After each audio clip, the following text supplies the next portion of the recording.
Good afternoon, dear students. Today we will start our new chapter of the same unit. Whatever last time we have done, like carboxylic acid and its physical and chemical properties, methods of formation, all we have done. So now we will move next to our carboxylic acid derivatives. मैंने आपको general idea दिया था इसका पहले भी कि इस जो टॉपिक में आपको क्या क्या चीज़ें रहती हैं, जितने भी कार्बोक्सिलिक एसिड के डिराइव करके डेरिवेटिव बनते हैं वो सब इसमें इंक्लूड किए जाते हैं। जैसे अगर मैं आपको इन जनरल बताऊं तो अगर हम सिंपल RCOS से स्टार्ट करते हैं,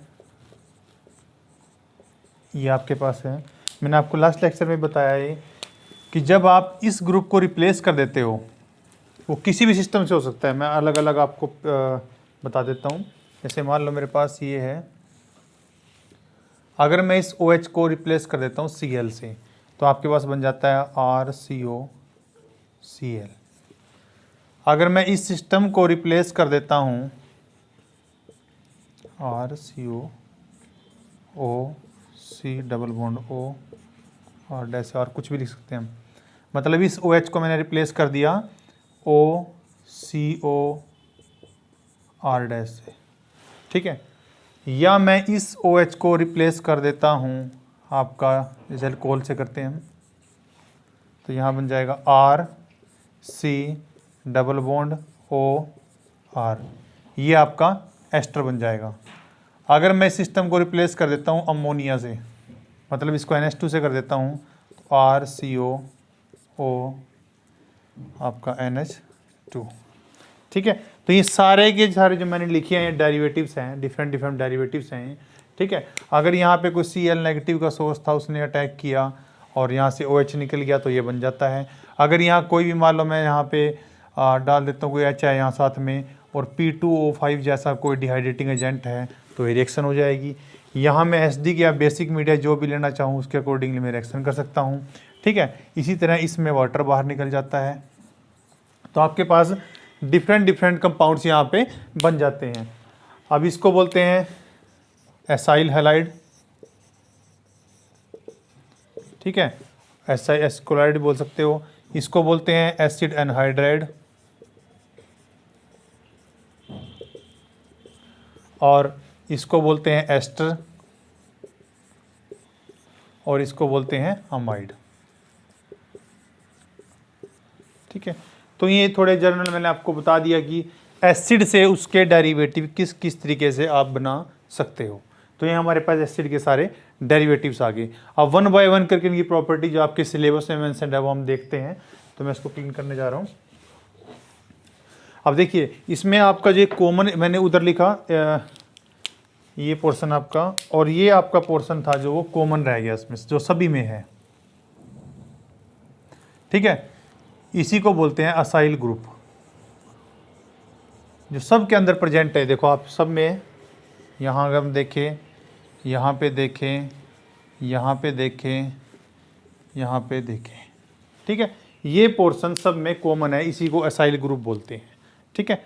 जैसे अल्काइल होता है वैसे असाइल है। अल्काइल में आपका सिंपल R होता है, उसमें आपका RCO ग्रुप को असाइल ग्रुप बोलते हैं। तो इस सभी में जितनी भी आपकी रिएक्शन हो रखी है, इन सभी में ग्रुप कॉमन है, और OH को सिर्फ रिप्लेसमेंट हुआ है, जिसके रिस्पेक्टिवली आप डिफरेंट इसको सब्स्टिट्यूएंट दे करके अलग अलग नेम दे रहे हो, ठीक है। अब इसको क्लीन करके मैं नेक्स्ट बताता हूँ आपको।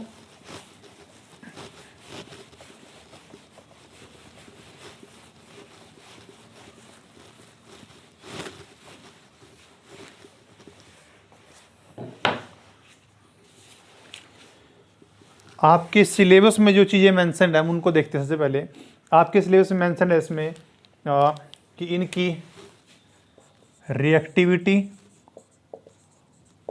और स्टेबिलिटी। सबसे पहले तो अगर मैं दोनों टर्म्स आपको बताऊं तो ये दोनों टर्म्स एक दूसरे की इनवर्सली प्रोपोर्शनल होती हैं। Reactivity is inversely proportional to stability, ठीक है। तो सबसे पहले हम रिएक्टिविटी की बात कर लेते हैं। अगर आपके पास मैं सिंपल सिस्टम बना के दिखाता हूँ, R और यहाँ पे कोई भी लिविंग ग्रुप जो आपका लगा हुआ है, हम देख रहे हैं कि उसकी रिएक्टिविटी कितनी है। तो अगर इस ग्रुप के ऊपर कहीं lone pair of electron present हैं तो वो इलेक्ट्रॉन यहाँ भी आ सकते हैं। ठीक है, अभी अगर मैं सिंपल सिस्टम को यहाँ पे आपको लेके चलता हूँ, सिंपल सिस्टम पे, इसको अभी रखते नहीं यहाँ पे, आपको पता है पार्शियल पॉजिटिव या पार्शियल नेगेटिव चार्ज होगा, तो मतलब ये सिस्टम कुछ हमारा ऐसा होगा। तो अगर यहाँ पॉजिटिव आ सकता है और यहाँ पे नेगेटिव, तो आप इस तरीके से इसको लिख सकते हैं। और अगर इस पे लोन पेयर ऑफ इलेक्ट्रॉन है यहाँ पे, तो इसको स्टेबलाइज करने के लिए इस टाइप का स्ट्रक्चर यहाँ बनाएगा। इसने इलेक्ट्रॉन पेयर डोनेट किया है तो यहाँ डबल बॉन्ड आना चाहिए, और एल ने अपना एक लूज किया तो वहाँ पॉजिटिव चार्ज आना चाहिए। ठीक है, तो इस तरीके की स्पीसीज आपके पास प्रेजेंट हो सकती हैं, जो आपको जब रिएक्टिविटी कंसीडर करते हैं तब आपको यही देखना पड़ेगा कि रिएक्टिविटी का मतलब क्या होता है। मैंने एक न्यूक्लियोफाइल में लेके आया, सिंपल बता देता हूँ आपको।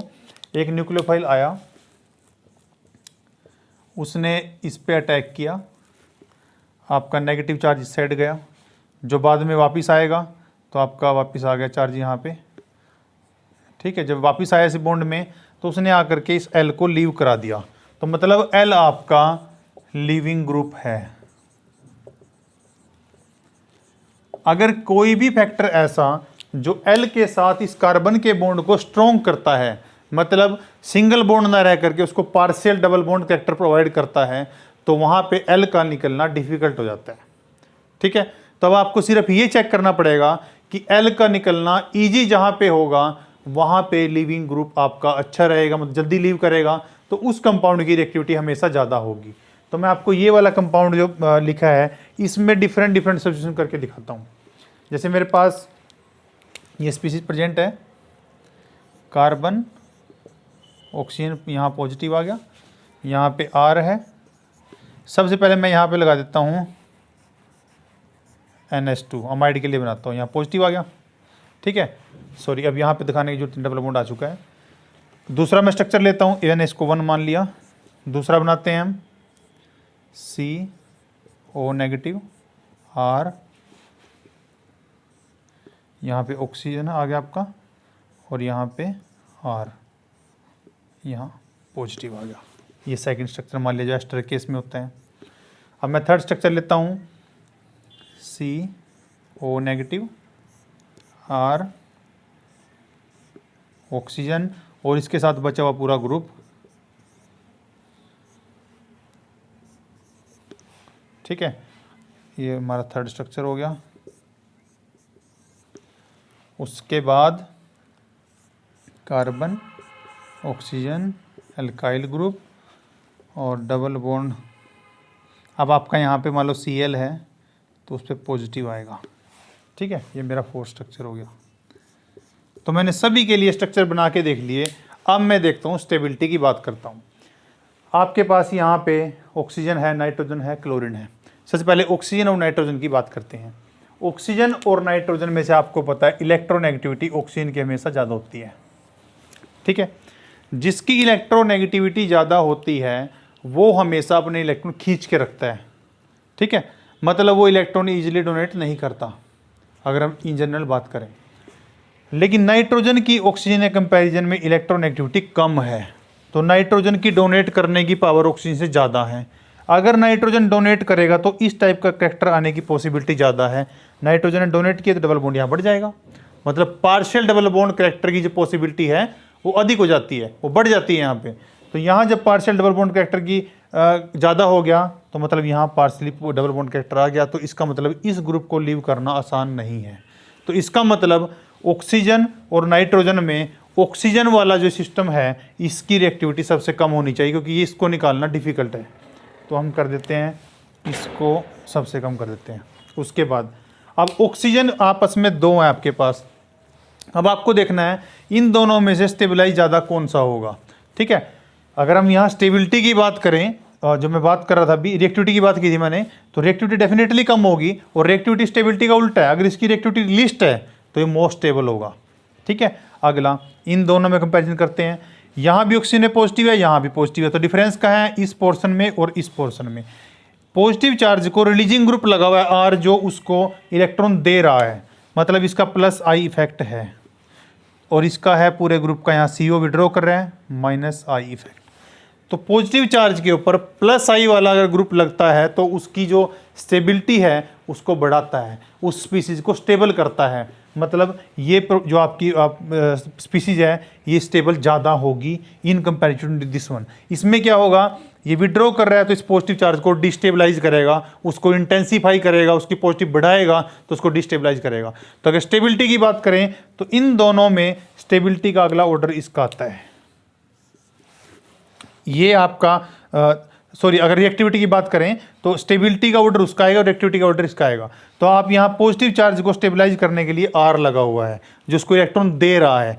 पॉजिटिव को अगर इलेक्ट्रॉन डोनेटिंग ग्रुप उसके ऊपर लगे हैं उसको स्टेबलाइज करते हैं, ठीक है। तो अगर हम बात करें तो इसके बाद उससे ज़्यादा स्टेबिलिटी इसकी होगी, अगर स्टेबिलिटी ज़्यादा है तो रिएक्टिविटी कम हो जाएगी, उसके बाद इसका नंबर आता है। अब इसकी बात कर लीजिए, इसमें आपको बड़ा सिंपल सा पता है, ऐसी बात नहीं नाइट्रोजन के ऑलमोस्ट आसपास ही होती है क्लोरीन की भी इलेक्ट्रॉन एक्टिविटी, लेकिन नाइट्रोजन के बाद यहाँ पे क्या था 2p और यहाँ भी 2p था, तो 2p में ओवरलैप अच्छा हो सकता है, रेजोनेंस अच्छा शो कर सकता है, लेकिन यहाँ पे 2p है और क्लोरीन का है 3p, तो इसलिए यहाँ पे रेजोनेंस कम हो सकता है। तो इसका मतलब उसके बाद आपकी इस सिस्टम की आती है, तो ये आपका रिएक्टिविटी का ऑर्डर है। इसका मतलब 3p है तो यहाँ पे अच्छा रेजोनेंस नहीं होगा, इस बॉन्ड के अंदर पार्शियल डबल बॉन्ड कैरेक्टर सबसे कम होगा, तो इसको तोड़ना सबसे आसान रहेगा, मतलब इसकी रिएक्टिविटी सबसे ज़्यादा होगी। मैं लिख देता हूँ ऊपर रिएक्टिविटी का ऑर्डर है यहाँ पे, रिएक्टिविटी ऑर्डर देख लीजिए इसको। ये आपका रिएक्टिविटी का ऑर्डर हो गया। अब आपको पता है अगर रिएक्टिविटी का ऑर्डर ये है तो हमने लिखा है कि स्टेबिलिटी का ऑर्डर उसका रिवर्स होगा, तो इसका मतलब मैं इसको ऊपर से क्लीन कर रहा हूँ, स्टेबिलिटी का ऑर्डर हम लिखेंगे यहाँ पे इसका बिल्कुल उल्टा हो जाएगा।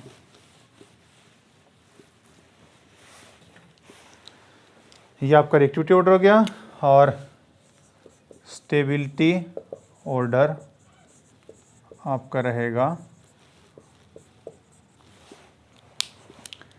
सबसे ज़्यादा स्टेबल कौन सा हो जाएगा, हमाइड वाला RCONH2। उसके बाद आएगा आपका स्टेबिलिटी में RCOOR, उसके बाद आएगा आपका RCOOCOR और उसके बाद आएगा ये, ठीक है। ये आपका स्टेबिलिटी का ऑर्डर रहा और ये आपका रिएक्टिविटी का ऑर्डर रहा। आपको अगर एग्जाम में क्वेश्चन आता है तो आपको प्रॉपर्ली एक्सप्लेन करना पड़ेगा कि आपके पास जो गिवन सिस्टम है उसके जैसे मैंने आपको रेजोनेंस बना के दिखाया था वो बनाओगे आप, और उसके बाद इस टाइप के सबके स्ट्रक्चर बनाओगे और फिर फैक्ट के साथ एक्सप्लेन करना है।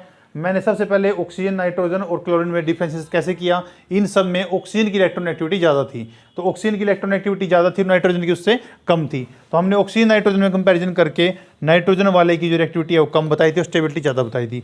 उसके जो दोनों ऑक्सीजन वाले थे वहाँ हमने दोनों कंपैरिजन किया और उसमें हमने बताया कि इस पॉजिटिव को जो ज़्यादा स्टेबलाइज करेगा वो स्टेबल कर रहेगा स्पीसीज को, तो यहाँ डोनेटिंग ग्रुप था उसने स्टेबलाइज किया, तो इसका मतलब उसका स्टेबिलिटी ऑर्डर तो ज़्यादा हो गया और उसका रिएक्टिविटी ऑर्डर उस हिसाब से कम हो जाएगा इसके कंपैरेटिवली।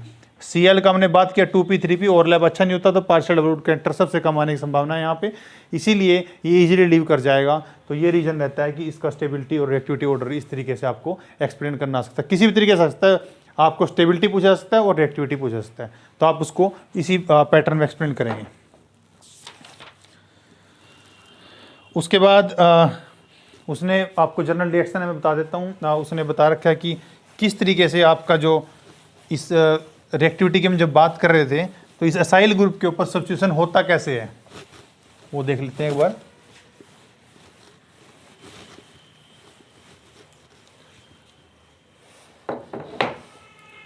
इसने बोला है यहाँ पे acid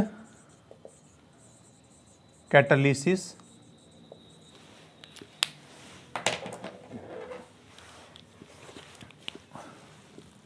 of nucleophilic acyl substitution.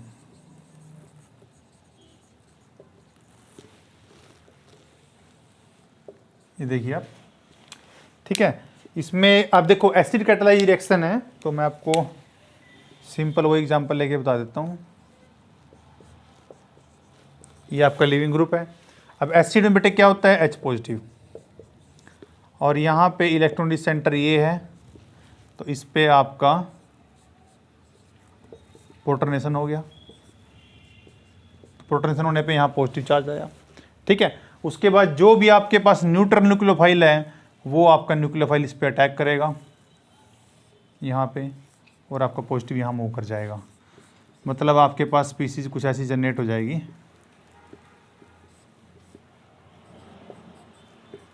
बाकी सब ऐसे बना लीजिए RL, और दूसरा आपके पास यहाँ आ गया न्यूक्लियोफाइल, इसने अटैक किया। ठीक है, उसके बाद आपको पता है एसिड कैटालाइज बोला मैंने, कैटलिस्ट तो रिएक्शन करके बाहर निकलता है, तो कैटलिस्ट रिएक्शन करके बाहर निकल जाएगा, -H पॉजिटिव है और माइनस आपका L नेगेटिव जो भी है, तो आपके पास RCO न्यूक्लियोफाइल, ये सिस्टम यहाँ पे जनरेट हो जाएगा। ठीक है, बस आपको यही ध्यान रखना है कि एसिड कैटालाइज में यूजुअली रिएक्शन आपकी रिवर्सिबल रहती है, आगे आपका सेम रहेगा। ठीक है, तो इस तरीके से हम यहाँ बता सकते हैं कि आपका ये सिस्टम ऐसे हुआ है। मैंने इसको 1 स्टेप में कर दिया, आप इसको अलग अलग भी दिखा सकते हैं। ऑक्सीजन का लोन पेयर पहले यहाँ से निकले, Cl को बाहर निकाले तो यहाँ प्रोटोनेशन हो जाएगी, पॉजिटिव आएगा यहाँ पे, लास्ट में वो H पॉजिटिव निकलेगा। तो ये 2 स्टेप है, मैंने इनको मैं लिख देता हूँ यहाँ पे, इसको मैंने सिंगल स्टेप में दिखा दिया है। तो देखिए आपके पास स्टार्टिंग में यहाँ L था और बाद में अब आपका न्यूक्लियोफाइल लग गया है, तो उसने लिखा है न्यूक्लियोफिलिक असाइल, इस ग्रुप को बोल रहे हैं सब्स्टिट्यूशन। न्यूक्लियो असाइल ग्रुप पे न्यूक्लियोफिलिक सब्स्टिट्यूशन हो गया और एसिड कैटालाइज रिएक्शन है, तो H पॉजिटिव से रिएक्शन स्टार्ट हुई थी और H पॉजिटिव ही आपका रिएक्शन में बाहर निकल जाएगा, मतलब एसिड ने रिएक्शन को कैटालाइज किया और बाहर निकल गया। ठीक है, ये एसिड कैटालाइज है। अगर आपको बेस कैटालाइज होती तो आपके पास नेगेटिव वाला डायरेक्ट आके अटैक करता, वो नेगेटिव बनता, नेगेटिव चार्ज वापस आके L को बाहर निकालता, तो आपके पास ये प्रोडक्ट बन सकता था। ठीक है, तो एसिड कैटालाइज मैंने आपको बता दिया है। इसके बाद आपको दे रखा है कि inter conversion in acid derivative के आपस में कैसे हो सकती है और कहां कहां पॉसिबल है, कहां पॉसिबल नहीं है।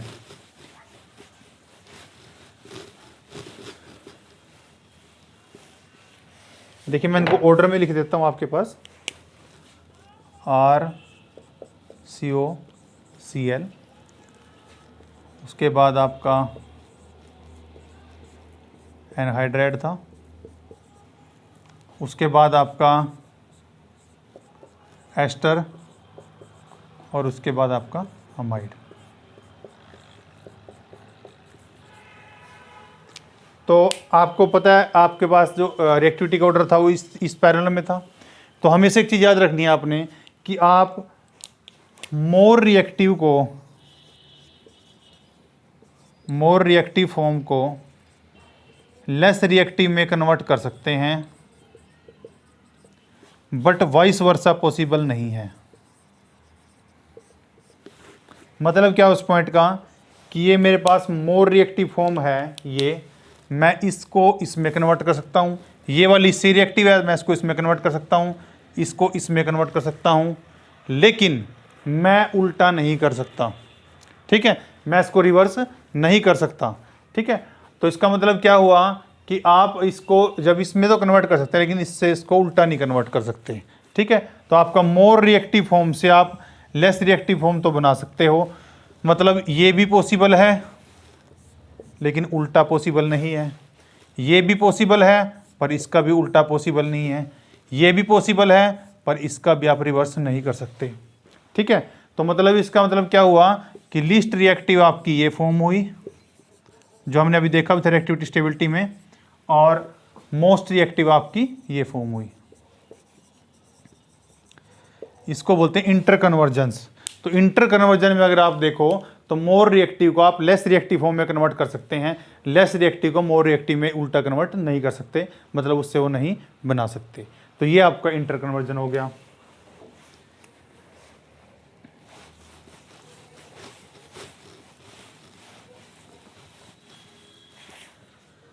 अब आपके पास दे रखा है जो सिलेबस में मेंशन्ड है, जितने भी आपके एसिड्स हैं उनकी प्रॉपर्टी बता रखी है आपको। इन जनरल भी मैं आपको बता सकता हूँ, और आप अलग अलग भी देखना चाहो तो वो आपके ऊपर डिपेंड करता है किस टाइप का वहाँ पे ग्रुप लगा और कैसे आप उसकी बता सकते हैं।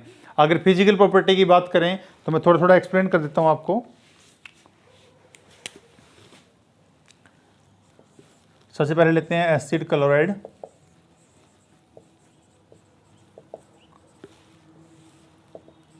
ठीक है, एसिड क्लोराइड में अगर हम नॉर्मल सी बात करें तो आपको पता है स्ट्रक्चर ये रहता है, ठीक है। अब इसकी फिजिकल प्रॉपर्टीज मैं अगर आपको मेंशन करूं तो इसमें लिख रखा है ये जो आपका जितने भी इसके लोअर एसिड के क्लोराइड होंगे वो सभी लो बॉइलिंग लिक्विड होंगे, जबकि कुछ मेंबर कलरलेस हैं और कुछ लो मेल्टिंग सॉलिड भी होते हैं, हायर मेंबर। तो they fume in air due to the formation of HCl acid by hydrolysis. अगर ये कहीं प्रेजेंट है और एयर में इसके फ्यूम्स आपको महसूस होते हैं स्मेल की तरह, फ्यूम्स, क्यों? क्योंकि जब भी एयर से कांटेक्ट में आएगा तो HCl लिबरेट करेगा, उसके HCl गैस होती है, उसके फ्यूम्स बनते हैं, तो इसलिए ये इट फ्यूम्स इन एयर। आपको क्वेश्चन आ सकता है क्योंकि ये आपका एयर में वाटर के प्रेजेंस में, मॉइस्चर के प्रेजेंस में हाइड्रोलाइज होकर आपका HCl लिबरेट करता है और HCl के फ्यूम बनते हैं, इसलिए आपके इसके फ्यूम्स इन एयर। अगला आपको दे रखा है सोल्युबिलिटी। ये जो आपका कंपाउंड है, ये मोस्ट ऑफ कंपाउंड आपके ऑर्गेनिक पोर्शन ज़्यादा है, तो ये सभी आपके ऑर्गेनिक सोलवेंट्स में डिजोल्व होते हैं। तो सोल्युबिलिटी आपकी आ गई soluble in organic solvent. Third point है आपको बॉइलिंग पॉइंट। अब आपको पता है बॉइलिंग पॉइंट भी आपका इंटरेक्शंस पे डिपेंड करता है, तो जो इनका बॉइलिंग पॉइंट होता है वो इस जो आपका एसिड हैलाइड है, इसकी जो पेरेंट एटम है, मतलब जिससे बना, जैसे कार्बोक्सिलिक एसिड है, उससे इसका कम रहता है, क्योंकि कार्बोक्सिलिक एसिड में इंटरमोलिक्यूलर हाइड्रोजन बॉन्डिंग रहती है जो यहाँ पे नहीं है। तो इसका जो बॉइलिंग पॉइंट है वो इसकी पेरेंट एटम से या पेरेंट मॉलिक्यूल से कम रहता है, ठीक है। तो ये 3-4 पॉइंट हो गए इसकी जो फिजिकल प्रॉपर्टीज के बारे में है। अब इसकी जो 1-2 मेन रिएक्शन है वो इसकी देख लेते हैं।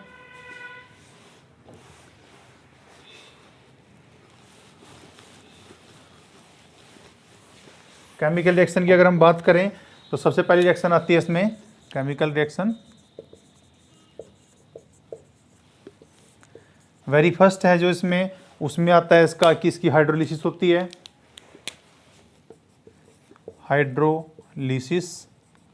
अगर हाइड्रोलिसिस होती है तो सिंपल आपकी रिएक्शन है RCOCl और साथ में आप कुछ वाटर से कर दीजिए और आपके पास प्रोडक्ट आ जाएगा वही जहाँ से स्टार्ट हुआ था, मतलब जिसका पेरेंट एटम था एसिड और HCl। और ये प्रॉपर्टी मैंने आपको अभी बताई हुई थी कि इसीलिए ये एयर में फ्यूम्स इसके बनते हैं, क्योंकि एयर के कॉन्टैक्ट में वाटर के आते ही आपका हाइड्रोलाइज हो जाता है और HCl आपका लिबरेट हो जाता है। ये आपके जो R यहाँ पे प्रेजेंट है ये आपका कोई भी हो सकता है, यहाँ पे R एलिफेटिक भी हो सकता है और R यहाँ पे एरोमेटिक भी हो सकता है, ठीक है। तो आपका कोई भी सिस्टम यहाँ पे प्रेजेंट हो सकता है जिसके बेसिस पे हम इसको देखें। और आपको पता भी है कि अगर एलिफेटिक यहाँ सिस्टम प्रेजेंट है तो सिर्फ प्लस आई इफेक्ट होता है, जो अगर यहाँ पे एलिफेटिक एरोमेटिक सिस्टम को आ जाता है ऐसे और उसके ऊपर COCl लगा होता है तो इसकी इलेक्ट्रोफिलिटी कम हो जाती है, क्योंकि यहाँ से प्लस R इफेक्ट है इसका, ये शो करता है, तो इसके लिए इसकी रिएक्टिविटी कम हो जाती है। तो इसका मतलब एलिफेटिक जो आपके एसिड क्लोराइड होते हैं वो जल्दी हाइड्रोलाइज होते हैं रेदर देन आपके एरोमेटिक, ठीक है। तो एलिफेटिक की रिएक्टिविटी थोड़ी ज़्यादा रहती है यहाँ पे। तो ये आपका हाइड्रोलिसिस रिएक्शन हो गई। इसका मैकेनिज्म तो शायद मुझे बताने की आवश्यकता नहीं है, लेकिन फिर भी मैं आपको बता देता हूँ।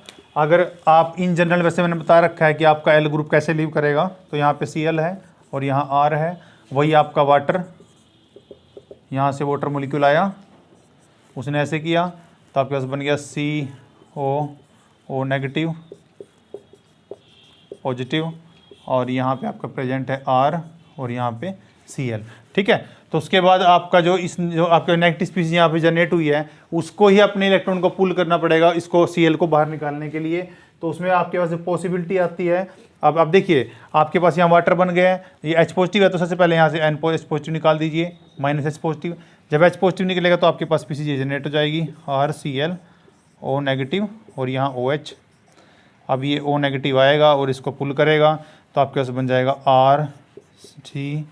RCOOH और आपका Cl नेगेटिव यहाँ पे बाहर निकल जाएगा। तो इस तरीके से इसका मैकेनिज्म रहेगा जिसमें ये हाइड्रोलिसिस होकर आपका दोबारा वही प्रोडक्ट बनाता है जहाँ से जनरेट होता है। अगला इसका रिएक्शन है एल्कोहोलिसिस। एल्कोहोलिसिस में अल्कोहल है और लिसिस का मतलब टूटना होता है, मतलब अल्कोहल की प्रेजेंस में इसका बॉन्ड टूटता है, एल्कोहोलिसिस। तो अगर इसको बोलें हम तो क्या बोल सकते हैं, आपके पास ये कोई यहाँ पे हैलाइड सिस्टम है और अब आपने वाटर की जगह सिर्फ ROH ले लिया है, तो ऑक्सीजन का लोन पेयर है वो इस पे आएगा, अटैक करेगा, इलेक्ट्रॉन पेयर ऊपर जाएगा, Cl बाहर निकलेगा, तो आपके पास बन जाएगा RC डबल बॉन्ड O और एक साइड R लगा हुआ, एक साइड आपका H का पॉजिटिव है, ये -H पॉजिटिव दे देगा बाद में, तो आपके पास RCOOR बन जाएगा। मतलब आपने ये आपका जो मोर रिएक्टिव था एसिड हैलाइड उससे आपने लेस रिएक्टिव एस्टर, अगर आप उस सीरीज में देखोगे रिएक्टिविटी की, आपने मोर रिएक्टिव से लेस रिएक्टिव बनाया है। ठीक है, अगर आप इसी रिएक्शन को एलिफेटिक के एरोमेटिक के साथ भी कर सकते हो, तो अगर यहाँ पे आप पीएच लेके इस रिएक्शन को करोगे COCl और ROH, इस तरीके से आप इसका टैग कराओगे और आपके पास सिमिलरली प्रोडक्ट ये बन जाएगा Cl निकल के, तो इसको बनेगा, मैं इसको बना देता हूँ C डबल बॉन्ड OR।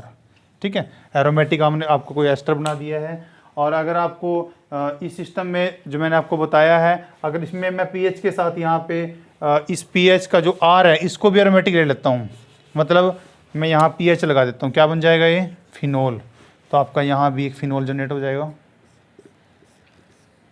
कुछ याद आया कौन सी रिएक्शन बोलते हैं, मैंने फिनोल ने बताया होगा इसको, इस रिएक्शन को बोलते हैं स्कॉटमैन बोहमैन रिएक्शन।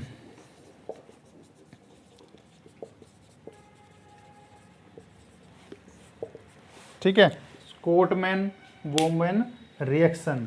इस रिएक्शन का अगर आपको भी मैकेनिज्म आ सकता है, आपको 2 मार्क्स में क्वेश्चन आ सकता है, तो 2 मार्क्स में अगर आपको आता है तो मैकेनिज्म भी दिखा सकते हैं कि इसने फिनोल के इस पे अटैक किया और इस तरीके से आपकी स्पीसीज यहाँ पे जनरेट हो गई।